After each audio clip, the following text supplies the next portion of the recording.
జిల్లా కలెక్టర్ కార్యాలయం ముందు ధర్నాన్ని నిర్వహిస్తూ ఉన్నాం. ఏదైతే కూటమి ప్రభుత్వం 2024 సాధారణ ఎన్నికల్లో రజక వృత్తిదారులకు ఇచ్చిన హామీలను నెరవేర్చాలి. అదేవిధంగా ఈ ప్రభుత్వం ఏర్పడి 2 సంవత్సరాలు కావస్తా ఉంది. ఎన్నికల ప్రణాళికలో ఇచ్చినట్టు వాగ్దానాలను ఇప్పటిదాకా ఏ ఒక్క వాగ్దానాలను అమలు చేయలేదు. కాబట్టి ఎన్నికల ప్రణాళికల వాగ్దానాలు ఖచ్చితంగా అమలు చేయాలని ఈరోజు మేము ఆంధ్రప్రదేశ్ రజక వృత్తిదారుల సంఘంగా ఈ కూటమి ప్రభుత్వాన్ని హెచ్చరిస్తా ఉన్నాం. అదేవిధంగా చాలా మంది పింఛన్ కోసం ఎదురు చూస్తూ ఉన్నారు.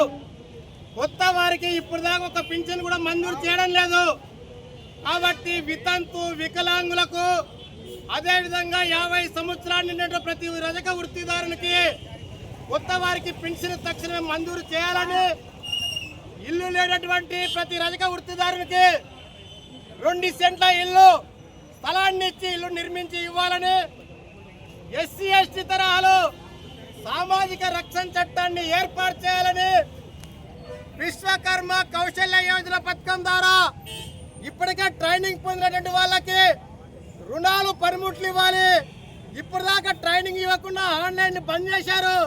కాబట్టి ఆన్లైన్ సౌకర్యాన్ని మళ్ళా అవకాశం కల్పించాలని ఈరోజు ఈ ప్రభుత్వాన్ని డిమాండ్ చేస్తా ఉన్నాం. అంతేకాదు రజక సంక్షేమం కొరకు నిధులు కేటాయిస్తామని చెప్పారు. మొన్న మార్చిలో ఫిబ్రవరి 15వ తారీఖు ఈ ప్రభుత్వం వార్షిక బడ్జెట్ను ప్రవేశపెట్టింది.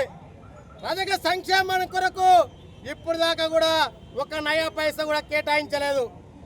ఆదరణ 3 కోసం 1000 కోట్ల నిధులు కేటాయించామని శాసనసభలో ఆర్థిక శాఖ మంత్రి చెప్తే, బీసీ సంక్షేమ శాఖ మంత్రి ఆదరణ 3 ద్వారా కేటాయించినటువంటి డబ్బులని వృత్తిదారులను పారిశ్రామికవేత్తలుగా చేస్తానని చెప్పింది. మళ్ళీ 4 నెలలు అవుతుంది బడ్జెట్ ప్రవేశపెట్టి, మళ్ళీ ఇప్పుడు దాకా ఏ వృత్తిదారుని నువ్వు ఆర్థిక పారిశ్రామికవేత్త తయారు చేసే చెప్పండి. ఈరోజు బీసీ సంక్షేమ శాఖ మంత్రిని మేము అడుగుతా ఉన్నాం. కాబట్టి ఇప్పటికైనా కూటమి ప్రభుత్వం కళ్ళు తెరవండి. ఎన్నికల ముందు బహిరంగ సభల్లో నువ్వు మాయ మాటలు చెప్పావు.